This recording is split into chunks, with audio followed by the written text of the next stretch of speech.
Hello दोस्तों, जैसा कि पिछली वीडियो में हम लोग इंटरनेट मॉडल पेपर के सेट नंबर 3 का ऑब्जेक्टिव क्वेश्चन पढ़े थे। आज सेट नंबर 4 के ऑब्जेक्टिव क्वेश्चन को देखेंगे। इसमें से आपको एग्जाम में बहुत हेल्प मिलेगी। इसमें से आपको एग्जाम में इस बहुत सारे क्वेश्चन भी पूछा जा सकता है। तो चलिए जल्दी जल्दी से देख लीजिए। तो पहला क्वेश्चन में है कि भारत में उत्पादित प्रत्यावर्ती विद्युत धारा की आवृत्ति क्या होती है। तब प्रत्यावर्ती विद्युत धारा की आवृत्ति जो भारत में होती है वो होती है 50 हर्ज। इसका ऑप्शन नंबर ए होगा। ठीक है, कितना होगा? 50 हर्ज। अगला क्वेश्चन में है कि जब सूर्य का प्रकाश वायुमंडल से गुजरता है तो वायु के सूक्ष्म कण किस रंग के प्रकाश को अधिक प्रबलता से प्रकीर्णित करते हैं। देखिए, जब सूर्य से आने वाले प्रकाश, सूर्य में चूंकि जानते हैं कि 7 रंग होता है, और सूर्य से आने वाली जो प्रकाश होता है जब हमारे पृथ्वी के वायुमंडल में गुजरता है तो नीला को क्या कर देते हैं? अधिक तीव्रता से प्रकीर्णित कर देते हैं, जिसके कारण हमारा आकाश जो है नीला दिखाई देता है। अगला क्वेश्चन में है कि निम्नलिखित में से कौन उत्तल दर्पण की फोकस दूरी है जिसकी वक्रता त्रिज्या 32 सेंटीमीटर है। तो भैया आर बराबर दे दिया हुआ है प्लस 32 सेंटीमीटर। चूंकि उत्तल दर्पण की वक्रता त्रिज्या क्या होती है? धनात्मक होती है। तो एफ बराबर आर बटा 2 होता है। तो एफ बराबर आर का मान कितना है? 32। तो 32 बटा 2 हो जाएगा, यानी 16 दूनी 32। 16 क्या हो गया? प्लस में ना। तो एफ बराबर क्या होगा? Plus 16 centimetre. इसका ऑप्शन नंबर का होगा सी होगा। आगे देखिए, अगला क्वेश्चन है यदि किसी बिंब का प्रतिबिंब का आवर्धन ऋणात्मक हो, जब आवर्धन m का मान माइनस में आ जाए तो प्रतिबिंब हमेशा क्या बनता है? वास्तविक और उल्टा बनता है। कैसा बनता है? वास्तविक और उल्टा। अगर प्लस में आ जाए, आवर्धन का मान प्लस में आ जाए तो आभासी और सीधा बनेगा। ठीक, अभी क्या है? ऋणात्मक है तो वास्तविक और उल्टा बनेगा। अगला क्वेश्चन में है कि गोलीय दर्पण के परावर्तक पृष्ठ के वृत्ताकार सीमा रेखा का व्यास कहलाता है। तो गोलीय दर्पण के परावर्तक पृष्ठ के वृत्ताकार सीमा रेखा का व्यास जो कहलाता है वो क्या कहलाता है? दर्पण का द्वारक कहलाता है। ठीक, आगे क्वेश्चन देखिए। अगला क्वेश्चन में है नेत्र में प्रवेश करने वाली प्रकाश किरणों का अधिकांश अपवर्तन होता है। ऑप्शन दिया है नेत्रोद के अंतरा पृष्ठ पर, अभिनेत्र के अंतर पृष्ठ पर, कार्निया के बाहरी पृष्ठ पर, इनमें से कोई नहीं। तो इसका ऑप्शन नंबर क्या हो जाएगा? सी सही होगा। ठीक है, कार्निया के बाहरी पृष्ठ पर। आगे क्वेश्चन में देखिए, अगला क्वेश्चन है कि नरोरा नाभिकीय विद्युत संयंत्र किस राज्य में अवस्थित है। तो जो ऑप्शन दे दिया है राजस्थान, महाराष्ट्र, उत्तर प्रदेश, गुजरात। तो इसका आंसर हो जाएगा उत्तर प्रदेश। उत्तर प्रदेश में नरोरा नाभिकीय विद्युत संयंत्र है। अगला देखिए क्वेश्चन। अगला क्वेश्चन में निम्नलिखित में से कौन बुझा हुआ चूना का सूत्र होता है। तो बुझा हुआ चूना का सूत्र होता है CaOH का होल्ट वाइज। क्या होता है? बुझा हुआ चूना का। बिना बुझा हुआ चूना का कौन होता है? बिना बुझा हुआ का CaO होता है। क्या होता है? CaO। ठीक, अब कैल्शियम कार्बोनेट इस संगमरमर का सूत्र होता है। कैल्शियम कार्बोनेट CaCO3 किसका होता है? संगमरमर का। फिलहाल ऑप्शन नंबर 20 सही है। अगला क्वेश्चन है कि Zn plus CuSO4 ZnSO4 plus Cu। देखिए SO4 को कौन ले लिया है? Zn ले लिया है। तो जब देखिए Zn प्लस CuSO4 दिया हुआ है, आज क्या किया है कि ZnSO4 को ले लिया, तो ZnSO4 बना दिया। अब Cu को क्या कर दिया? अलग कर दिया, यानी विस्थापित कर दिया। तो कौन सा अभिक्रिया हो गया? विस्थापन अभिक्रिया हो गया। ठीक है, अगला देखिए क्वेश्चन। अगला क्वेश्चन में है कि किसी वोल्ट मीटर के स्केल पर ओ जीरो नहीं, ओ भी और 1 वोल्ट तथा 1 वोल्ट के बीच 0 वोल्ट है जी, 0 वोल्ट और 1 वोल्ट के बीच 20 विभाजन चिन्ह है। तो वोल्ट मीटर का अल्प मापांक क्या है? तो जब अल्प मापांक पूछता है तो दोनों वोल्ट के जोड़ने के बाद, यानी 1 भी और 0 भी जोड़ने के बाद हम जितना भाग में बांटा है उससे भागा दे देंगे। विभाजन कह रहा है तो दोनों को क्या कर थे? 20 से क्या कर देंगे? विभाजन। एक बार और समझिए, क्या है कि 0 भी है ना, तो 0 भी लिख दिए, आप प्लस कै 1 भी है, इन्हें दोनों के बीच हमको 20 को विभाजन में बांटना है। तो 20 भागा में कर दिए। तो अब 0 में 1 जोड़ेंगे तो 1 भी अब बटा 20, 1 से 20 में भागा दे देंगे तो कितना हो जाएगा? 0.05 वोल्ट। इसका आंसर हो जाएगा 0.05 वोल्ट। ऑप्शन नंबर 20 सही होगा। आगे देखिए, 1 माइक्रो एम्पियर माइक्रो जहाँ कहेगा तो -6 मार देना है। 1 माइक्रो पर कितना होता है 10⁻⁻6। मिली कहेगा तो 10⁻⁻3। नैनो कहेगा तो 10⁻�9। ठीक। अगला क्वेश्चन है किसी क्षण चुंबक के अंदर चुंबकीय क्षेत्र रेखाएं की दिशा क्या होती है। ध्यान से समझिएगा इसको। क्षण चुंबक, ये चुंबक बन गया, एक होता है नॉर्थ पोल, एक होता है साउथ पोल। तो नॉर्थ पोल से निकलकर साउथ पोल में जाता है, कोई भी नॉर्थ पोल से निकलकर साउथ पोल में जाता है। फिर यहाँ से नॉर्थ पोल से निकलकर साउथ पोल में जाता है, नॉर्थ पोल से निकलकर साउथ पोल से, न कि फिर देखिए जैसे नॉर्थ पोल से निकलकर साउथ पोल में आया, फिर भीतर से ही प्रवेश कर नॉर्थ पोल में चला जाएगा, ये भीतर से चला जाएगा नॉर्थ पोल में। ठीक है, तो उत्तरी ध्रुव से क्या होगा दक्षिणी ध्रुव। ऑप्शन नंबर ए, बाकी आंसर दिया है बी दिया है, गलती दिया है, इसका ऑप्शन नंबर ए हो जाएगा। आगे है क्वेश्चन, घरेलू विद्युत परिपथ में उदासीन तार का रंग क्या होता है। तो घरेलू विद्युत परिपथ में उदासीन तार का रंग काला होता है। ठीक है, उदासीन तार का रंग कहेगा, उदासीन कहेगा, उदासीन तो काला। और अर्थ का तार कहेगा, अर्थ, अर्थ का तार, अर्थ का मतलब अर्थिन, भू संपर्क तार जिसको हिंदी में कहेंगे भू संपर्क तार। तो भू संपर्क तार का रंग क्या होता है हरा होता है। कैसा होता है हरा। आगे देखिए अगला क्वेश्चन में है कि किस युक्ति में विभक्त वलय दिक् परिवर्तन का कार्य करते थे। ये विद्युत मोटर में होता है। विद्युत मोटर में दिक् परिवर्तन का काम जो होते हैं वो विभक्त वलय करते हैं। अगला क्वेश्चन है कि जल विद्युत संयंत्र किस ऊर्जा को विद्युत ऊर्जा में रूपांतरित करता है। तो स्थितिज ऊर्जा को। जल विद्युत संयंत्र है क्योंकि स्थिति उसमें परिवर्तन होता है, इसलिए स्थितिज ऊर्जा को विद्युत ऊर्जा में रूपांतरित करता है। अगला क्वेश्चन है जब मैग्नीशियम फीता को जलाया जाता है तो उत्पन्न आग की लौ होती है तो चमकीला उजला होगा। ठीक है, बहुत ज़्यादा सफ़ेद दिखाई देता है। अगला क्वेश्चन है कि एक जांच प्रणाली में लिए गए विलयन में एक लोटे की कील, यहाँ ल है तो नहीं है, कील को डुबाया गया है। आधे घंटे के बाद यह देखा गया है कि विलयन का रंग परिवर्तन हो चुका है। तो उस प्रणाली में क्या है, तो उस प्रणाली में कॉपर सल्फेट का विलयन है। क्योंकि आप लोग एक क्वेश्चन पढ़े होंगे रासायनिक, शायद रासायनिक अभिक्रिया और समीकरण में है कि जब कॉपर सल्फेट के विलयन में लोहे की कील को डुबाया जाता है तो उसका रंग बदल जाता है। तो वही ना बोल रहा है कि विलयन का रंग बदल गया, तो क्या है, तो कॉपर सल्फेट है। आगे क्वेश्चन है कि निम्नलिखित में से कौन यंत्र रक्त दाब मापने में उपयोग किया जाता है। तो रक्त दाब मापने में किया जाता है स्फैग्नो मैनोमीटर।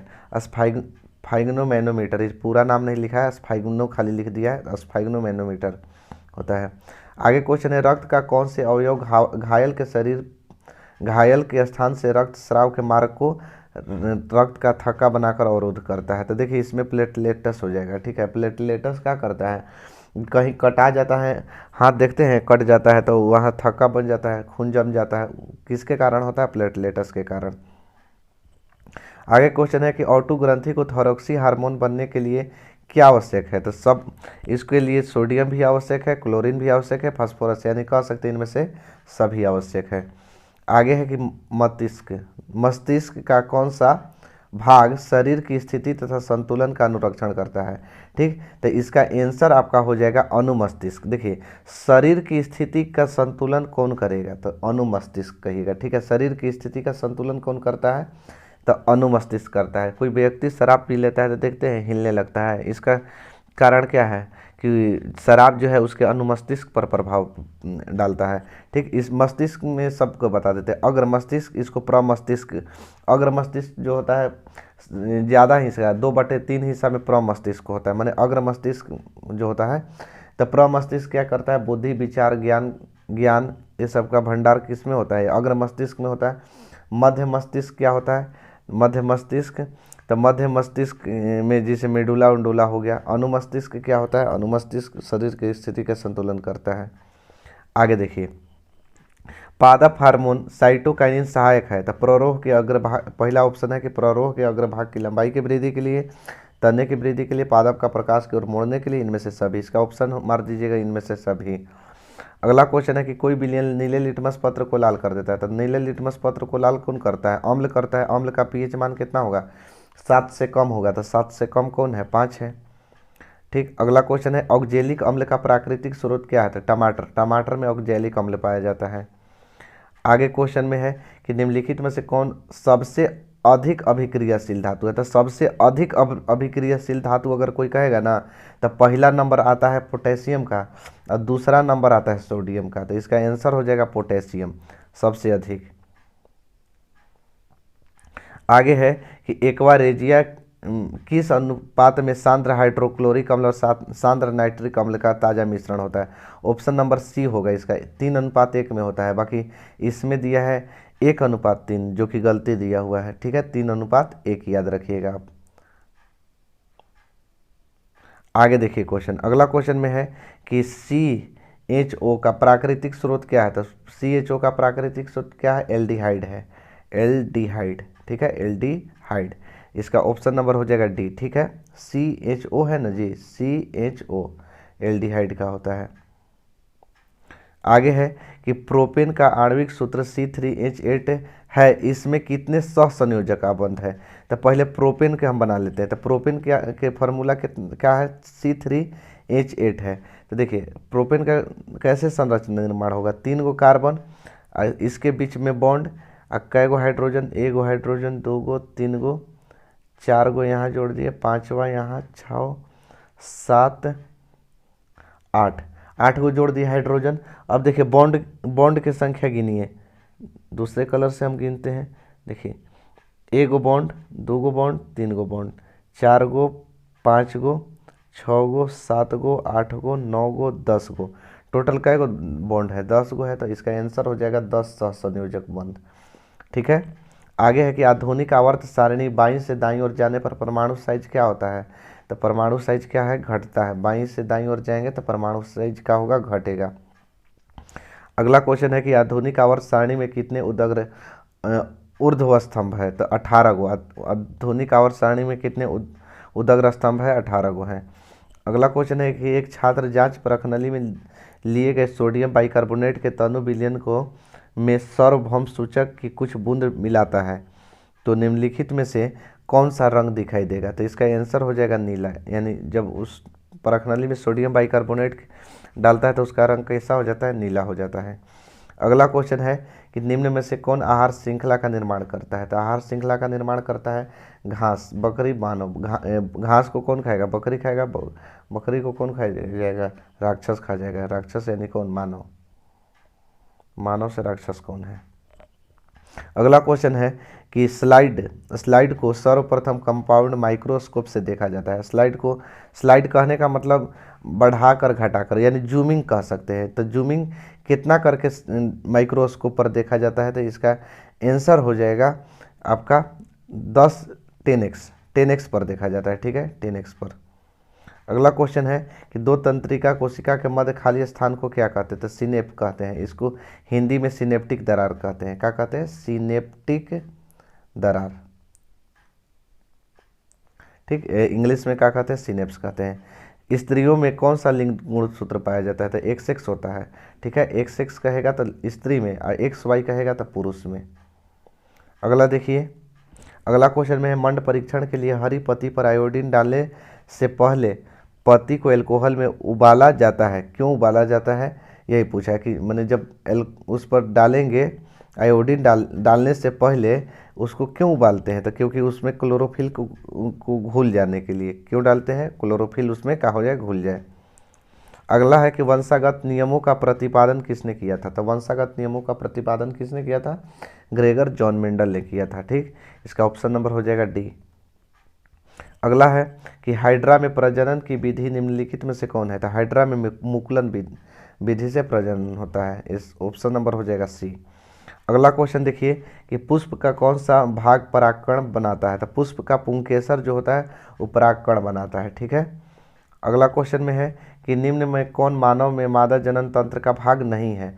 तो नहीं है शुक्रवाहिका, ये पुरुष में होता है। शुक्रवाहिका किस में होता है, पुरुष में, बाकी सब मादा में होता है। अगला क्वेश्चन है कि निम्नलिखित में से जीवाणु जनित रोग कौन नहीं है। तो जीवाणु जनित रोग मस्सा नहीं है, क्योंकि मस्सा कभी कभी देखते हैं किसी को मस्सा हो जाता है। मस्सा कैसे, चमड़ा टाइप के, वो जीवाणु से नहीं होता है। अगला क्वेश्चन है कि पादप हार्मोन कौन है। तो इसमें से पादप हार्मोन देखिए साइटोकाइनिन है, बाकी सब ये सब इंसुलिन जो है ये सब मानव का हार्मोन है, साइटोकाइनिन पादप का हार्मोन है। अगला क्वेश्चन है कि मेरुरज्जु निकलता है, तो मेरुरज्जु जो निकलता है वो मेडुला से निकलता है। कहाँ से निकलता है? मेडुला से। अगला क्वेश्चन में देखिए कि पादपों में पाए जाने वाला वृद्धि हार्मोन निम्न में से कौन है? तो वृद्धि हार्मोन जो होता है जिब्रेलिन होता है। ज़्यादातर बढ़ाने का काम किसका होता है? जिब्रेलिन का होता है। अगला क्वेश्चन देखिए कि निम्न में से कौन बौने पौधे को दर्शाता है? तो स्मॉल टी बौना पौधा को दर्शाता है। ठीक है, बौना पौधा। आप अनुवांशिकता एवं जैव विकास चैप्टर पढ़े होंगे तो आप लोग को पता होगा।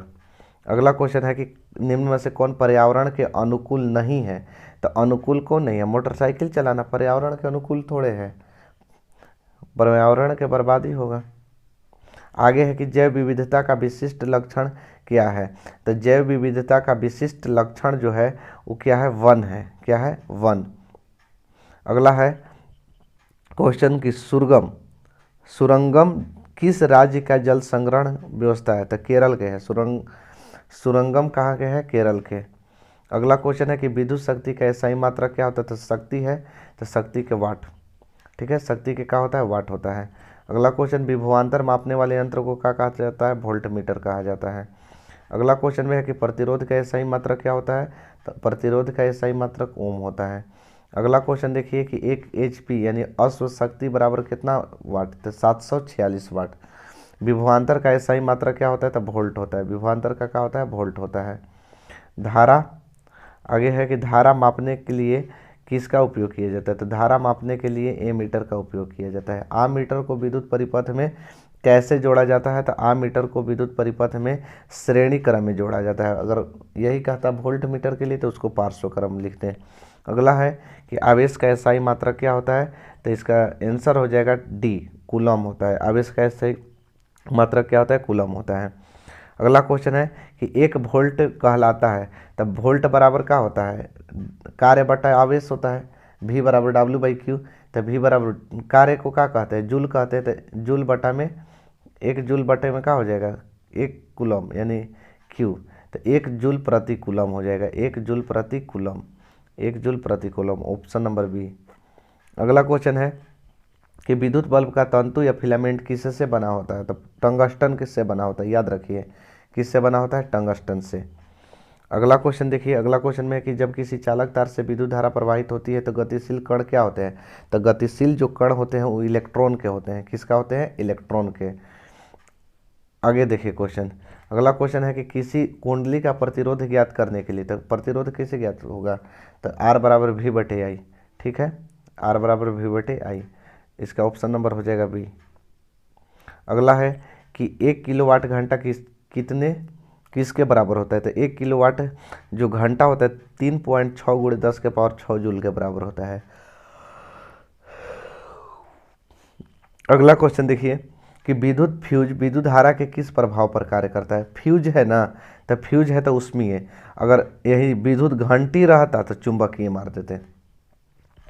आगे है कि कौन पद विद्युत परिपथ में शक्ति को निरूपित नहीं करता है? तो देखिए ये भी शक्ति का फॉर्मूला होता है I²R, VI भी शक्ति के फॉर्मूला होता है और V²R भी शक्ति का फॉर्मूला होता है। कौन नहीं होता है? तो वो IR² नहीं होता है। तो इसका ऑप्शन नंबर हो जाएगा बी। अगला क्वेश्चन है कि किसी चालक के छोरों का विभवांतर V प्रतिरोध R से प्रवाहित धारा I के बीच संबंध क्या है? तो R बराबर V/I। अभी तुरंत बताएं, ऑप्शन नंबर सी हो जाएगा। अगला क्वेश्चन है कि 1 कूलम विद्युत आवेश कितने प्रोटॉन से बना होता है? तो 1 कूलम विद्युत आवेश जो होता है वो बना होता है 1.6 × 10⁻⁻⁻⁻⁹ कितना, नहीं सॉरी 6.25 × 10⁻18 प्रोटॉन से बना होता है। अगला क्वेश्चन है कि ओम के नियम का सूत्र क्या आता है? V बराबर IR, ऑप्शन नंबर सी। अगला क्वेश्चन देखिए, किसी चालक के प्रतिरोधकता का मात्रक होता है? तो प्रतिरोधकता का मात्रक होता है ओम मीटर। ठीक है, क्या होता है? ओम मीटर। अगला क्वेश्चन देखिए, 100 वाट से 220 वोल्ट के बल्ब तंतु के प्रतिरोध क्या होगा? 100 वाट है ना, P बराबर 100 वाट दिया है। ठीक, और V बराबर दिया है 220 वोल्ट। तो हमको क्या ज्ञात करना है? प्रतिरोध R का मान ज्ञात करना है। तो R का मान बताइए किससे ज्ञात होगा? तो आर निकालने के लिए हम क्या करेंगे कि P बराबर फार्मूला होता है वी स्क्वायर बटे आर, ठीक है, P बराबर वी स्क्वायर बटे आर। तो आर बराबर क्या लिख सकते हैं, वी स्क्वायर बटे P लिख सकते हैं। तो देखिए यहाँ से वी स्क्वायर, तो वी की जगह कितना है 220, तो 220 गुणा 220 दो बार हो जाएगा। अब बटा में P है ना, तो P कितना हो जाएगा 100 हो जाएगा। 2 जीरो से 2 जीरो का हो गया, कट गया। तो 22 में 22 से गुणा कर दीजिए, 400 कितना हो जाएगा 84 ओम। इसका आंसर हो जाएगा 484 ओम, ठीक है, ऑप्शन नंबर बी। आगे देखिए क्वेश्चन, अगला क्वेश्चन है किसी बल्ब से 220 वोल्ट पर 2 एम्पियर की धारा, V बराबर दिया है 220, ठीक है, V बराबर दिया है 220 है, I बराबर दे दिया है 2 एम्पियर। तो कह रहा है R प्रतिरोध, तो R बराबर V बटे I होता है। तो यानी 220 बटा में क्या हो जाएगा, हो जाएगा 2 हो जाएगा, तो 110, आंसर 110 ओम होगा, ठीक।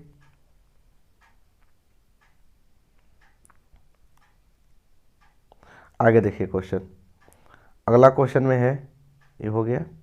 अगला क्वेश्चन, किसी बल्ब से 1 मिनट में 120 कूलम आवेश प्रवाहित होता है। 1 मिनट, टी बराबर दिया है 1 मिनट, तो मिनट को हम सेकंड में बदलेंगे तो 60 सेकंड, ठीक। कूलम कितना है, क्यू बराबर 120 कूलम आवेश प्रवाहित होता है, आवेश 120 कूलम। तो कह रहा है कि धारा का मान कितना होगा, आई बराबर, तो आई बराबर क्या होता है, क्यू बाई टी होता है, ठीक। आई बराबर क्या होता है, क्यू बाई टी। क्यू का मान कितना है 120 और टी का मान कितना है 60, 60 से कटा देंगे, 60 दूनी 120, 2 एम्पियर होगा इसका आंसर। अगला क्वेश्चन देखिए, 100 वाट दिया है शक्ति, P बराबर 100 वाट हो जाएगा, 250 वोल्ट, V बराबर दिया है 250 वोल्ट कि मेन वोल्ट से जोड़ा जाता है, तो I का ज्ञात करना है। तो I बराबर वाट, तो P बराबर होता है VI, क्या होता है P बराबर VI, P बराबर VI होता है। तो P की जगह 100 बिठा देंगे, बराबर V की जगह 250 और गुणा I। तो I का मान निकालेंगे तो 100 बटा में कितना हो जाएगा 250 हो जाएगा, कटा देंगे 0 से 0, 5 दूनी 10, 5 पचे 25, यानी 2/5 हो जाएगा। तो 2/5 में हम 5 से भागा 2 में देंगे तो 0.5 चौके 20, 0.4 होगा इसका आंसर एम्पियर, 0.4 एम्पियर। आगे देखिए, अगला क्वेश्चन है कि 220 वोल्ट और 100 वाट अंकित है ये ऊपर। तो इसका अभी तुरंत निकाले थे कि जब P बराबर 100 वाट हो और V बराबर 220 वोल्ट हो तो R का मान 484 ओम। अभी थोड़ा देर पहले हम बताए थे, ठीक है, 484 ओम। तो फिर कह रहा है कि इसे 110 वोल्ट पर प्रचलित किया जाता है। तो फिर P बराबर, सॉरी P नहीं, फिर क्या होगा,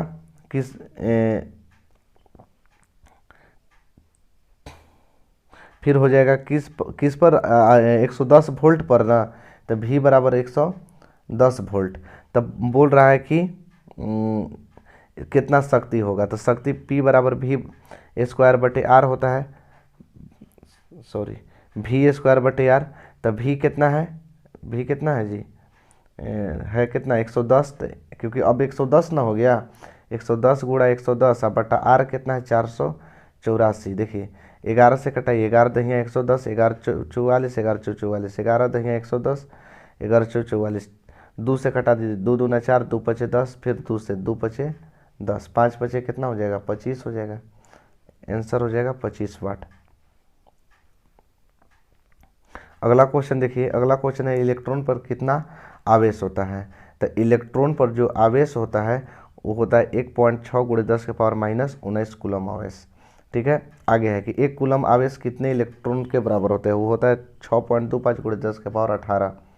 आगे है कि विद्युत धारा का एसआई मात्रक क्या होता है। तो विद्युत धारा का एसआई मात्रक क्या होता है, एम्पियर होता है, विद्युत धारा का एसआई मात्रक एम्पियर।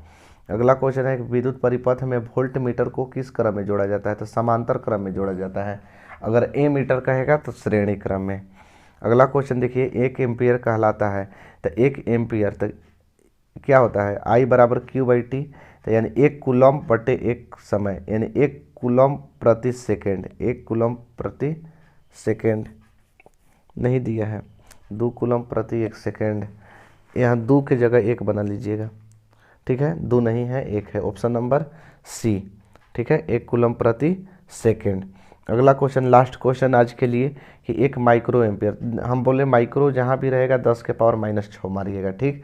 मिली कहेगा, 1 मिली एम्पियर कहेगा तो 10⁻⁻3, माइक्रो कहेगा, माइक्रो तो 10⁻⁻6, नैनो कहेगा 10⁻⁹।